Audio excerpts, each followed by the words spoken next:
अगर वाकई जन्म मिला मुझे तो मैं लता मंगेशकर बनना नहीं चाहूँगी। এই কথাটা লতা মঙ্গেশকর নিজে বলেছেন। যে কষ্টগুলো তিনি পেয়েছেন সেটা তিনিই জানেন। ভাবুন তো, যাকে পুরো ভারত সরস্বতী মা বলে সম্মান করে, ভারতে যার চেয়ে বড় অবস্থান কোনো গায়িকার হতে পারে না, তিনি নিজেই বলছেন যে পরের জন্মে আমি লতা মঙ্গেশকর হতে চাই না।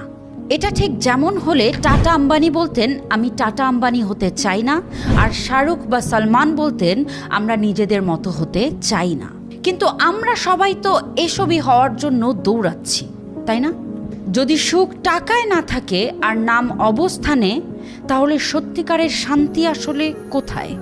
শুধু লতাজিই নন, 23 বার অলিম্পিক গোল্ড জেতা মাইকেল ফিলিপস বলেছেন, জেতার পর আমি গভীর ডিপ্রেশনে পড়েছিলাম। বিশ্ববিখ্যাত অভিনেতা জিম ক্যারি বলেছেন, আমি চাই সবাই একবার ধনী আর বিখ্যাত হয়ে যাক, যাতে তারা নিজেরাই বুঝতে পারে এর মধ্যে কোনো সত্যিকারের সুখ নেই।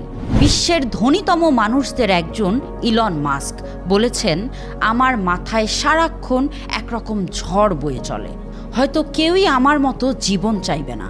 Hrithik Roshan, Lady Gaga, Selena Gomez, অনেক বিখ্যাত মানুষই এক কথা বলেছেন।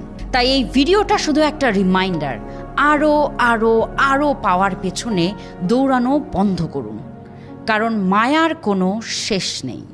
সত্যিকারের সুখ টাকায়, খ্যাতিতে বা পদমর্যাদায় নয়, বরং মনের প্রশান্তিতে, স্থিরতায় আর ভালোবাসায়।